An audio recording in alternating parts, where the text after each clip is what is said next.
thing. Dude, I actually have a really funny story like that. So when I was in Vegas like 5 years ago, I got this ad on my computer for a new item at Burger King called the Whopperito, which is basically just the Whopper but in a burrito. And I was like, man, that looks sick. Like, we should go to Burger King sometime and try that. So me and my buddy drove like to a Burger King like 15 minutes away to try this. And I was like, oh yeah, I'd like to try your Whopperito, please. And the guy was like, I'm pretty sure that was discontinued like 6 years ago. And so every now and then my friend would just be like, you think those guys at that Burger King still talk about us? The Whopperito guy? The Whopperito guys. Like, wouldn't you, like, if you worked at Burger King, wouldn't you just, like, every day be like, remember those idiots?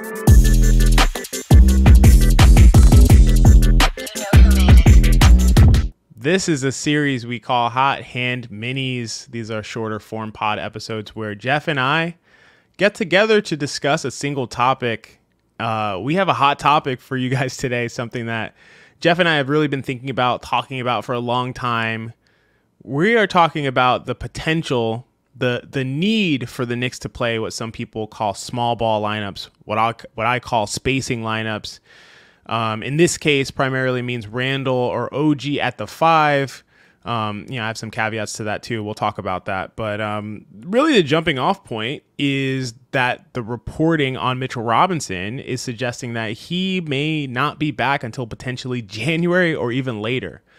So we're talking about, Geoff, possibly like 30 plus games without Mitchell Robinson, leaving the Knicks with only guys like Precious Achiuwa, Jericho Sims, and like their rookie Huck Porty as their 5s. Geoff, I know you hate when I ask you how you are, so I won't ask you how you are. The audience doesn't care how you are. No one wants to know. We just want to hear your brilliant insights. What are your first thoughts about this situation with Mitch and with the lineups that the Knicks could and may need to go to? I think people absolutely care how I am, XJ. That's my first thought. I think the people come to see, updates on no, they don't at all. I agree. They don't care how I am.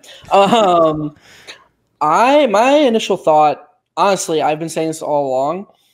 I think if utilized correctly, this can be a good thing for the Knicks. I think that you're and my biggest concern probably heading into this season for the Knicks has always been if they're going to deploy certain lineups that are going to be mandatory come playoff time. You said it a couple episodes ago.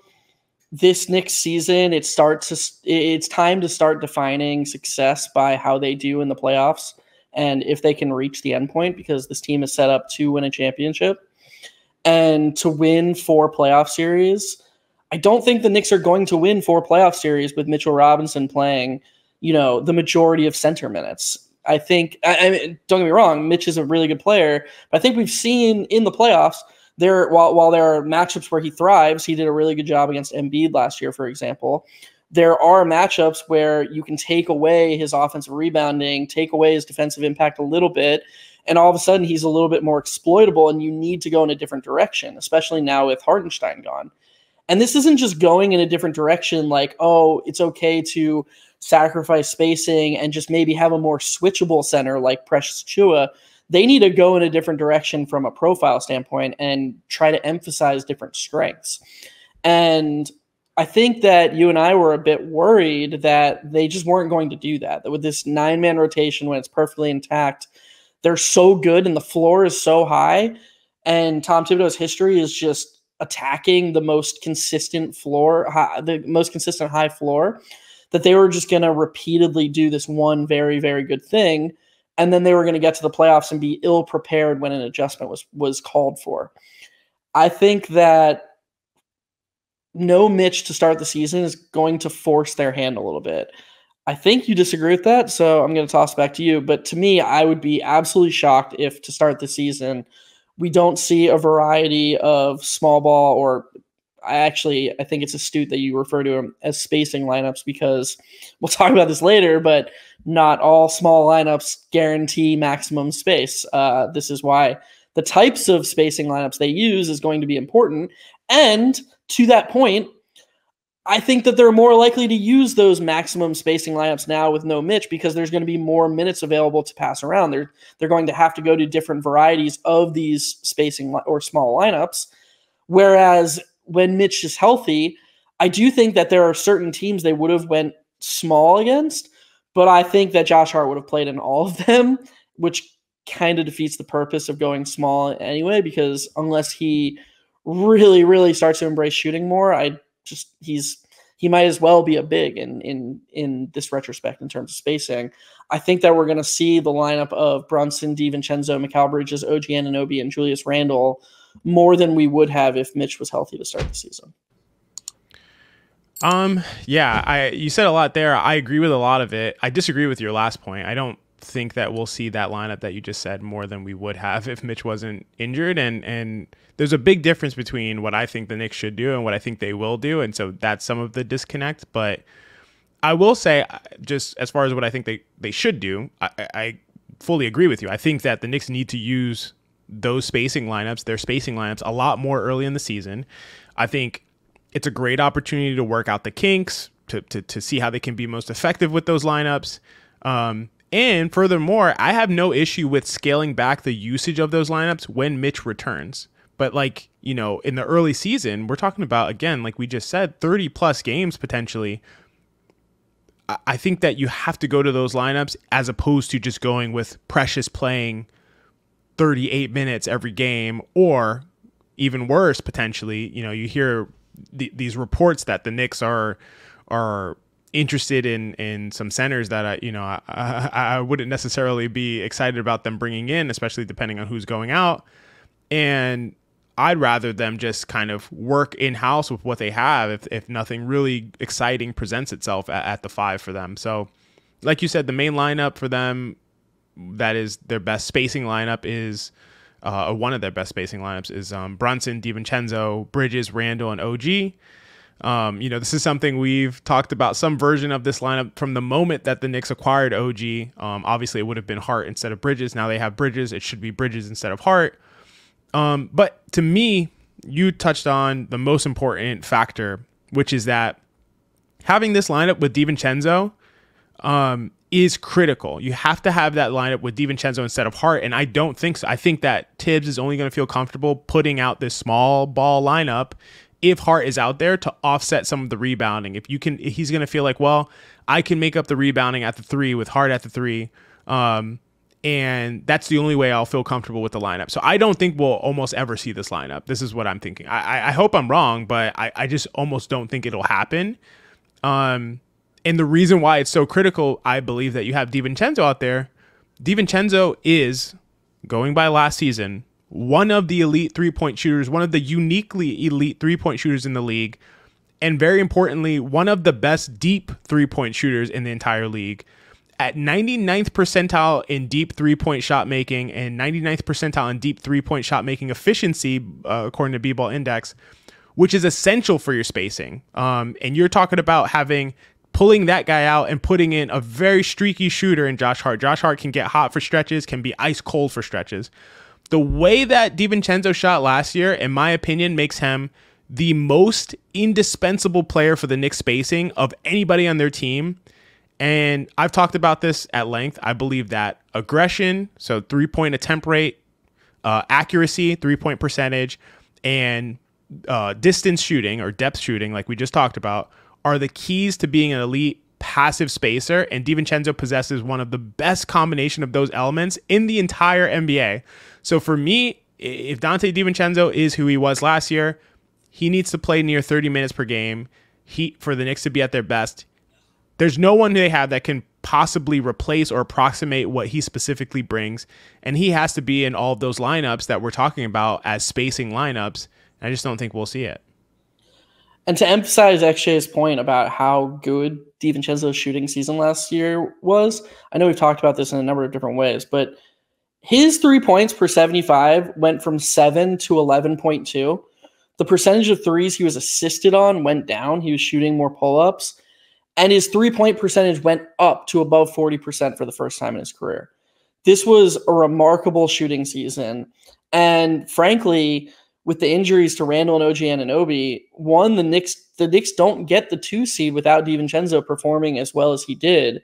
And we've kind of dipped into this, and there's no way to quantify this, but imagine the potential psyche damage of having a season like that and then going into the next season and being like, yeah, sorry, you're just the backup shooting guard now. Like, we're not even going to play you in different lineups. We're not going to try to maximize you. It's just, we got this new guy. So tough break. You're the shooting guard version of Obi Toppin. You're just going to play when Bridges isn't out there. I think there's some potential for that, and that's a little bit worrying. I think we could see something similar to last season, where going into the season, many Knicks fans laughed at the idea of minutes crunch. Like, Quickly was coming off, should have been 6th man of the year, and you and I got on podcasts and we're like, I don't know. I don't think his minutes, I don't see where the minutes are coming from. And they were like, oh, many Knicks fans were like, well, he just won 6th man of the year, so of course he's going to play. He played less, and then the conversation switched from, of course he's going to play, to, no, we need to consolidate. I could see a similar outcome where DiVincenzo struggles with less consistent minutes and less consistent touches, and the conversation goes from, of course he's going to play, to, well, he doesn't deserve to play because the shooting isn't as good as last season. And that's worrying for a couple of reasons. One, because the best version of this Knicks team is going to have an elite 3-point shooter like DiVincenzo playing a lot.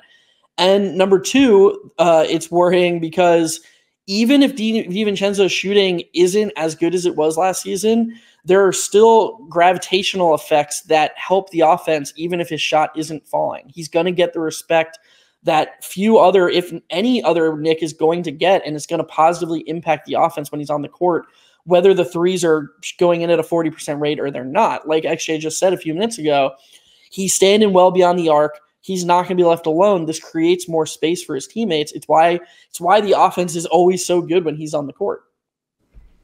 Yeah, I agree with all that. I think the next kind of development in the NBA that we'll see really quickly and soon here is deep 3-point shooting, because it's not sufficient now that guys are kind of standing with their toes on the line to create the amount of space that's necessary to have these superstars kind of create shots. We've seen it all throughout the playoffs last year, and I think we're going to see an adjustment to that. Basically, what I mean, we've seen SGA, create and have a bunch of shooters around him in OKC, and those guys are just getting dared to shoot, and they're just collapsing on these guys on the inside. And the less space that a guy like SGA has to create with, the worse off that team's going to be, the worse impact he's going to be able to have. And basically, when you have guys close to the 3-point line with their toes on the line, you can close out to those guys, and those guys can't do anything off the dribble often cases. So in my opinion, if you're not going to be able to attack closeouts, which I don't really even love in general, just as a principle, attacking closeouts, unless you're getting all the way to the rim or you're a really good playmaker and can hit another guy for an open 3, which there aren't a ton of guys like that, because you can't have a bunch of guys like that on the same team, given that they would be very, very valuable commodities in the NBA.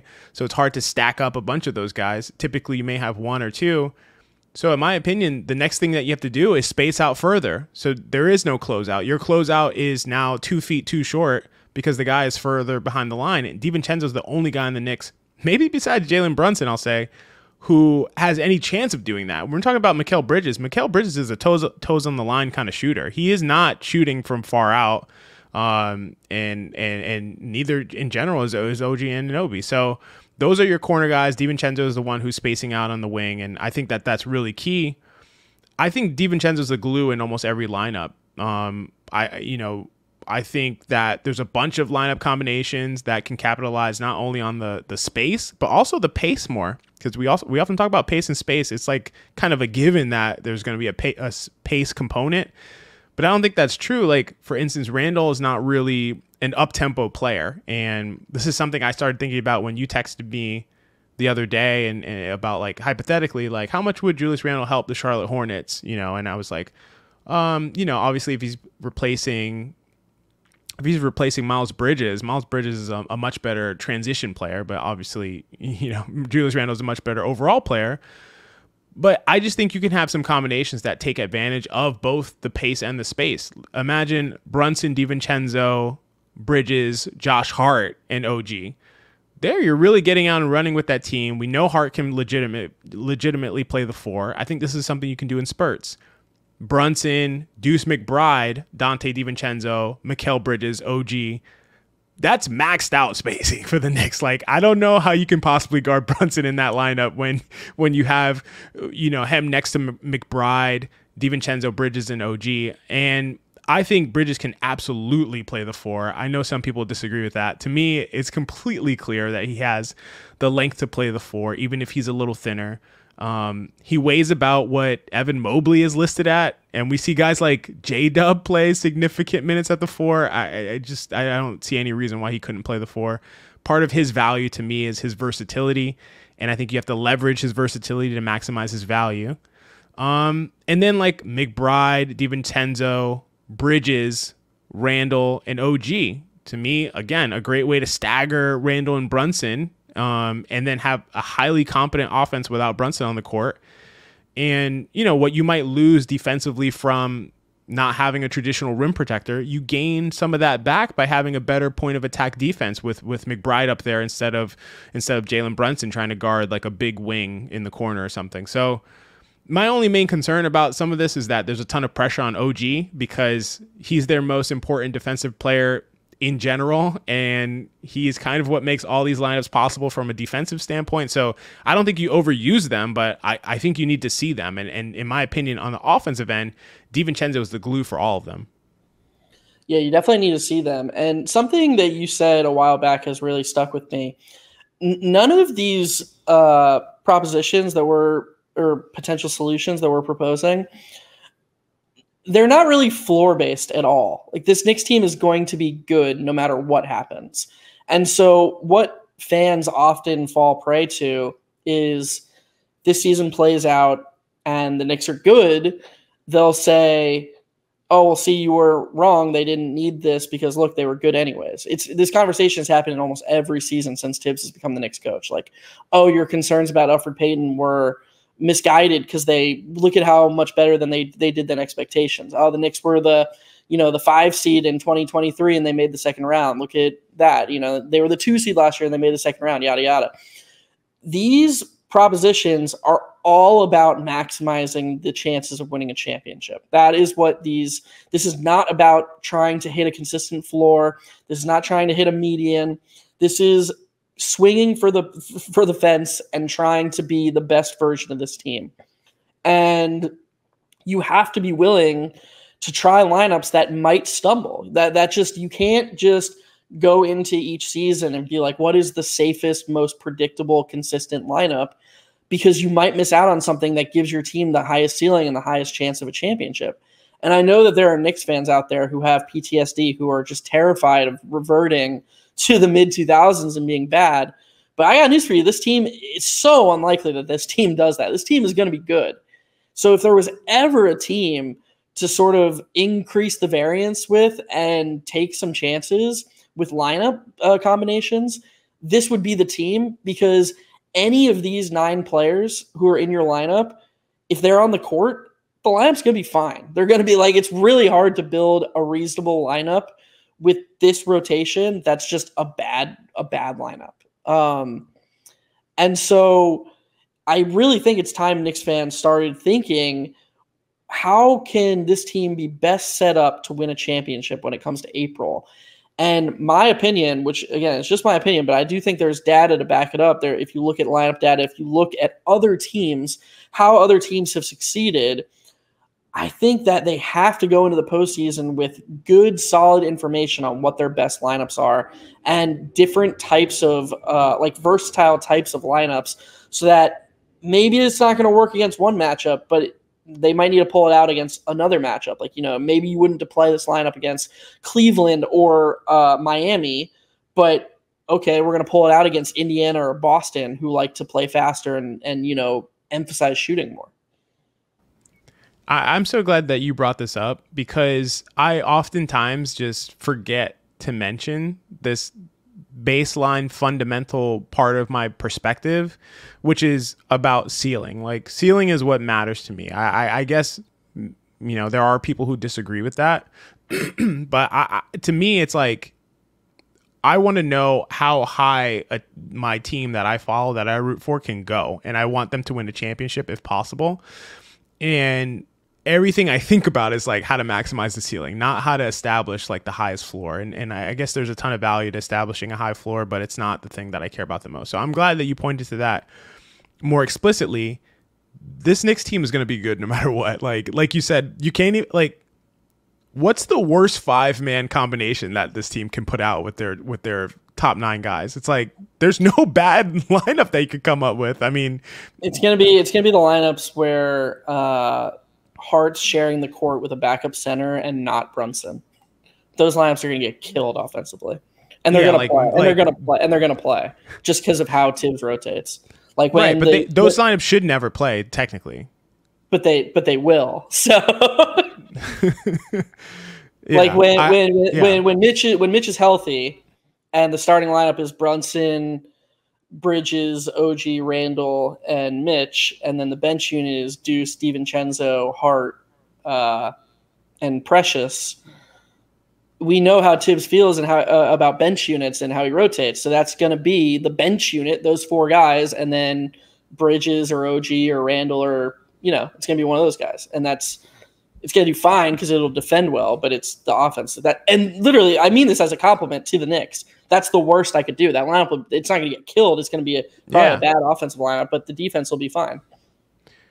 Well, you think it'll still be bad offensively if Randall's still out there? Because I think if Randall's out there with Precious and let's say Josh Hart, McBride, and DiVincenzo, like I think that lineup's still going to be good. Like we're talking about them playing against like not all starters. There's going to be at least 2 bench players on the opponent's team going against those guys. Yeah, it could be fine. Yeah, I don't know about good offensively, but it could be fine. It just depends how other teams like. We talk about this all the time, but sometimes other teams help offenses with weaknesses. So. I do feel like if they were being guarded optimally, it wouldn't be a good offense, if that makes sense. But maybe other teams won't. That does make sense. That does make sense. But I guess my point is just like, it's hard to construct a lineup that this team is going to actually throw out there that's just going to be bad. The team is so deep, and they have a ton of really, really good talent. Like, not the highest end talent in the league, but all high-end talent. So I think that's an important clarification. I guess my issue is just how are we maximizing the ceiling of this team? How are we making sure that when the Knicks get to the playoffs, they're ready to go against whoever they play? If they play against an Orlando Magic team that is playing a ton of, Jonathan Isaac at the 5 or Paolo Banchero at the 5, it's going to be tough to guard those guys, with Mitchell Robinson out there for a bunch of minutes. Precious would be a good fit for that, but also you have to have something to go to really make your offense work, because that defense is going to be insane with Paolo, Franz, and Jonathan Isaac switching everything. And then you have Suggs out there, KCP. How do you even score on that team? You didn't even say Suggs. That's their best perimeter defender. That defense is insane. Yeah, I don't know how you score on that team. So you're going to have something to go to create offense. And if you have no minutes with some of these combinations where you have maximum spacing, it's not really a good time to start experimenting, to start saying we're in game 4 against the Orlando Magic and we're up 2-1 or down 2-1, let's say. And then you're like, whoa, we're having trouble scoring. Let's go to this lineup that we've never played before. I don't know. It doesn't work. I'm really glad you brought Precious up. I want to ask you, where would you rank on the spacing scale in terms of the lineups we're talking about and the aim we're going for here? How would you rank Precious as the center with 4 pure shooters? Like, so Precious on the court, no Randall. Do those approach spacing lineups to you? How does a lineup of, say, Brunson, DiVincenzo, Bridges, OG, and Precious to you compare to Brunson, Hart, Bridges, OG, Randall? Like, I think it's really similar. Similar? I think it's really similar, and that's the other thing. I mean, it's like a perfect segue because I have been thinking about this, about how much we're going to see Precious, in this early season without Mitch. You asked me what his over-under for minutes per game is going to be without Mitch, and I said 34, and I would take the over on that. I think he's going to play like 38 minutes a game without Mitch. But I do think pulling Randle out of those Precious lineups does make them stronger in a lot of cases, because you can space better with Randle off the floor. You can do Brunson, DiVincenzo, Bridges, and OG and Precious. That's, like you just said, that'd be really effective in my opinion. But at the end of the day, like I'm just really doubtful that we see these lineups, regardless of what Thibs says this I was just offseason. laughing. We're not. No, we'll never see these lineups. That's the thing. I was picturing the shot on the bench of both Josh Hart and Randle sitting together on the bench. I was like, oh wait, no, it's impossible that happens. All right, it's a waste of time. Yeah, and even furthermore, I think the Knicks. I kind of think the Knicks are going to go out and get like a Nick Richards before the season starts. Like I think there's a solid chance they do that. Because I trade Deuce. I'm scared, but yeah, I think it's possible. Like that would be a train wreck if you're trading Deuce McBride and getting back Nick Richards. In my opinion, that's like one of the worst deals you could possibly do. In how I'm thinking of like the things that are kind of out there. I think for me, my favorite target for the Knicks for a while has been Isaiah Stewart. I think he gives you some of the spacing element at the 5 and still offers rebounding and rim protection. I think he's a perfect fit. The Pistons are all set with Duren. They brought in Paul Reed. Duren is going to be the guy there long term. Stewart Duren lineups were not good for the Pistons. I mean, they didn't have very many good lineups, but those lineups were not good. The only issue is this would be Mitch outgoing if you're bringing in Isaiah Stewart. So that's a big consideration. But yeah, I don't think we're going to see some of these lineups, and I do think there's a reasonable chance that the Knicks go out and acquire a backup 5 who I don't think is very good, almost out of desperation with these reports. That would just be, yeah. I mean, Deuce for Richards would be a disaster, as you said. That's just bad business. You can't take a contract and that's as valuable as Deuce's and just try to check a box with it. It's not even worth talking about, because it's just. I mean, I'm not critiquing you for bringing it up, but it's just one of those things where it's like, if they did it, it would just be terrible business. But I do think your larger point is true, and I think we've shared this concern pretty much since the offseason started, and that's that they have to do this thing that is going to raise their ceiling, has a chance to raise their ceiling to the highest point possible in terms of winning a championship.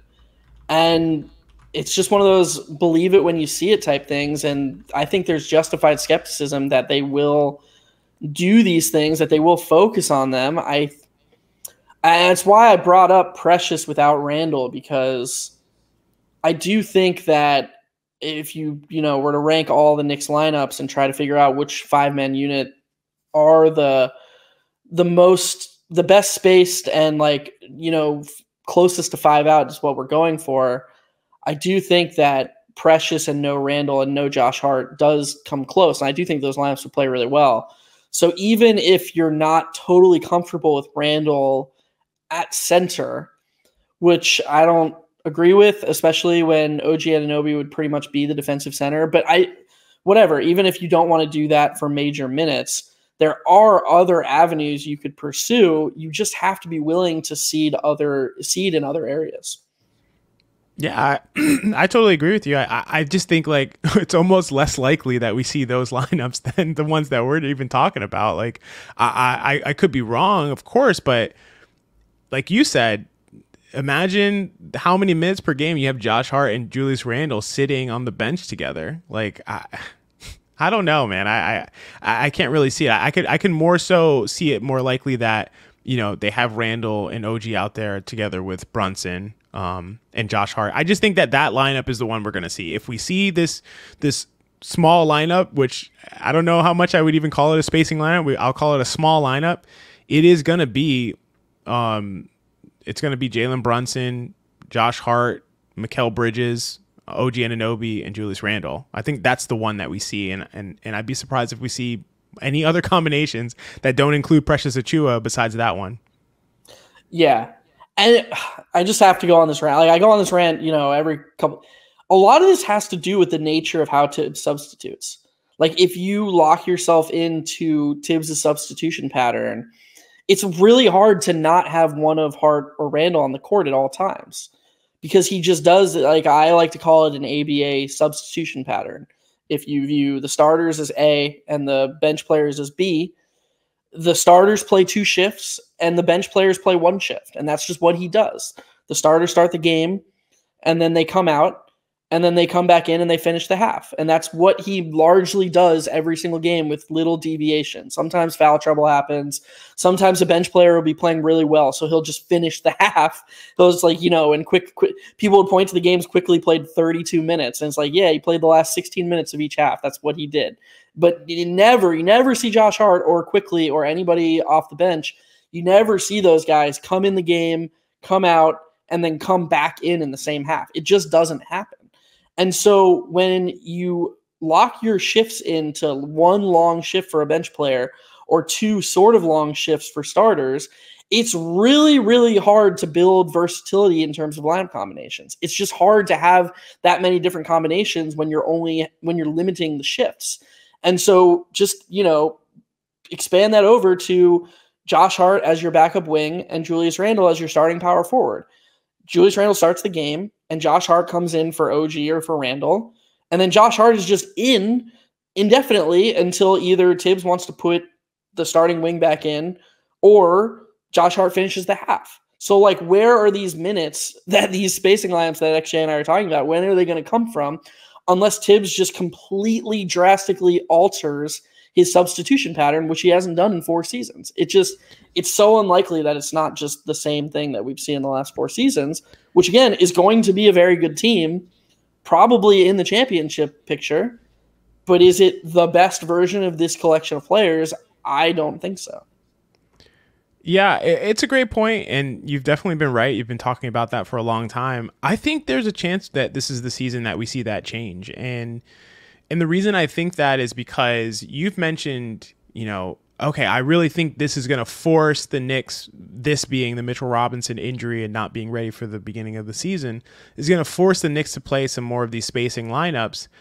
And I think, I've disagreed with you about that, about the forcing part. I think it makes it more likely. I don't know if it forces it to happen.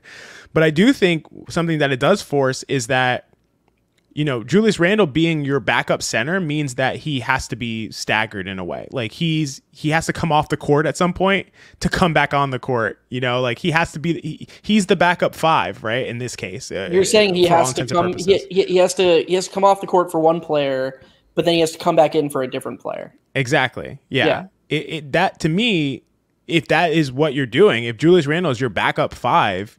You can't do this hockey pattern, this ABA substitution pattern as you described, and so something has to change, unless you're just playing Jericho Sims for 15 minutes as a backup 5, which I'm sure nobody would be happy to see. So I do think that there's a good chance that is going to shift this year. I'm almost putting on my Knicks fan hat here for a second. I'm almost going to be watching the start of the season for the lineup combinations more than for the absolute results. And I don't know about you. You definitely, I think, are more extreme here than I am. I care about seeding. I care about home court advantage. I know you pretty much don't. You're just get to the playoffs healthy. That's how you view about this team. I think that there's value to home court. So I hope that I want them to get a top 4 seed. I want them to get a good seed. I think there's value to how Thibs instills this culture of going for every minute. He just wants his guys playing hard. I do think that there are negative trade-offs there, but I think on the net, it is a positive culture that he's built. But early on with no Mitch, this is going to be a more limited team. Mitch is a really, really important player, especially in the regular season. And if they just go out there to start the season and try to replace Mitch with Precious Achiuwa and Jericho Sims, and it's just, all systems go, we're just going to keep this 48 minutes of center and we're not going to try anything new, we're not going to experiment, that would be really concerning to me. And I would if I had to choose one, I would rather sacrifice a win or two in pursuit of seeing how these small lineups, how these 5-man units of the team's best players look. I think that's more important than the, small percentiles of win equity that they might gain by raising the floor and having a more consistent product. I don't know if that's crazy though. I mean, I definitely agree with that. And like you said, I don't think home court is not valuable. I think home court is very valuable. And we just talked about an hypothetical Orlando Magic Knicks playoff series. I think the Knicks would really want to have home court in that series. I don't think that'd be an easy series by any stretch. And I think home court can be the shift in the balance of power in a series like that. I just think health is significantly more valuable. I think if you ask me, would I rather be on the road for an extra game or have, a main player injured? It's not even a question. There's no discussion to be had there. Of course, you can't guarantee guys being healthy by playing them less, but to me, I think it is valuable to play to win every minute. I appreciate that cultural influence from Thibs. You just have to limit who's on the courts for those minutes. That's all, in my opinion. So, but yeah, I definitely agree. For me, the early part of the season is about experimentation. It's about lineup combinations. It's about seeing what works with Mikal Bridges. I want to see Mikal Bridges play 2 through 4. I really need to see him play all of those positions to get all of the value from his versatility that you possibly can. I want to see Donte DiVincenzo play a ton of minutes early in the season, especially with Mitch Robinson out. And I want to see a lot of different combinations for spacing lineups. And those are things that I think are really important and will pay dividends towards the end of the season and into the playoffs in a lot of situations that they may be almost likely to face going into the playoffs with the types of teams that they're going to play, with the best teams in the East being, the Bostons and the Orlandos or the Pacers, teams like that. So yeah, I think there's a lot that we want to see early in the season. Obviously, at the end of the day, like we've talked about, this Knicks team is going to be really good. It's either going to be really good, great, or elite. Like those to me are the options for this Knicks team, regardless of what happens. And I think we're just kind of talking about and brainstorming how they can make it more likely that they're in that elite category than any of the other ones. And one last comment, because you brought it up, minutes are zero sum. So another way that this raises the ceiling, specifically getting DiVincenzo more minutes, is it reduces the ceiling of minutes that the more important players play.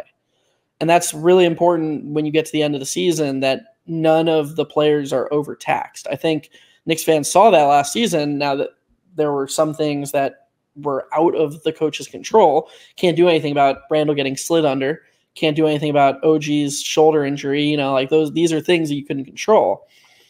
But I do think that got to the end of the season, there were things you could do about Isaiah Hartenstein's minutes in, January and February. There were areas that they could control. And how this affects the ceiling is that if DiVincenzo plays 25 minutes a game, 27 minutes a game, as opposed to 20, 21 minutes when everybody else is out there, well, those minutes are going to be coming from OG Anunoby and Mikal Bridges and even Julius Randle somewhat, even Jalen Brunson somewhat. You keep Jalen Brunson and Julius Randle around 33, 34, 35 minutes a game rather than 37, 30, 36, 37 minutes a game. Look, I know people are going to scoff at a minute or two, but these things add up. And again, the goal here is a championship. You want this team to be peaking in April. And all these things, the health of the team, the fatigue of the team, and how comfortable these players are in different units. All of these things add up to the highest possible ceiling and the Knicks being able to be the best version of themselves when they play whoever they play in the playoffs. They will be ready. They will be at their most rested, their most possible physically ready to perform, and mentally and just like comfort on the court in these lineups, they will be as prepared as possible. The chemistry will be maximized. These things will pay dividends, as XJ said. And again, it raises their ceiling and gives them the most possible championship equity. Yeah, I think that's on point. You hit a lot of the really critical points that I think that we need to look for in addition to just the outcomes that we see on the court.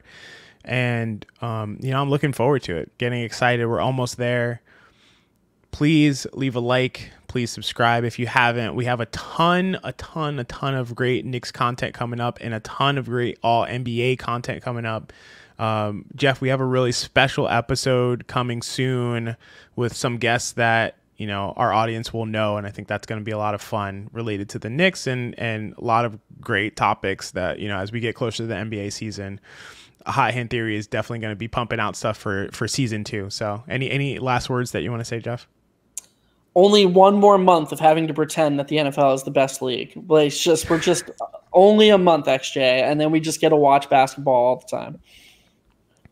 Yeah, I mean, you don't want to watch, Jawan Jennings go off for 4 touchdowns and, with half the team's receivers out. It's not what you want to see. I don't. Dude, last week's games were rough. That was one of the roughest. There were just no good games at all. And then the Chiefs were on national TV. Ugh, just terrible all around. You know, all the over-unders are like 38 points and like 40 points. Like, I don't know. It's pretty... The NFL is not looking too hot. I mean, nobody cares, but from an entertainment standpoint. For player props, the numbers are down too. I've wanted to look into how much average field position being higher because you started the 30 now on the touchbacks. I want to look into how that affected props. It's interesting to me. Nerd stuff. Nerd stuff. Who's into that? Not me. I'm into the good old eye test. So we will see on the next. We will see on the next episode whether it's a Hot Hand Mini or a full Hot Hand Theory pod. Thanks for joining us, and we'll see you next time.